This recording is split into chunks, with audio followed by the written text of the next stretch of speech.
Самое главное, подпись. Вчера подходит ко мне парнишка, на КамАЗе работает. Говорит, да, я попробую на экскаваторе. Я говорю, друг, нельзя на экскаваторе без документов.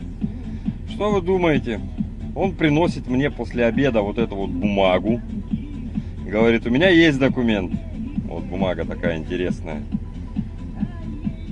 Сука, я ржал. Я реально ржал.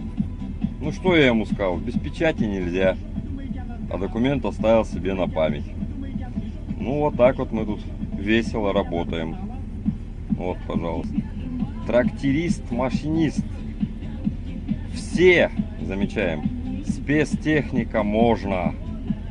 И вот подпись. А, Б, С, Д, Е, Ф, К, Л, М, Н. Категорию Я надо было вписать. Ну вот так вот у нас проходят рабочие дни.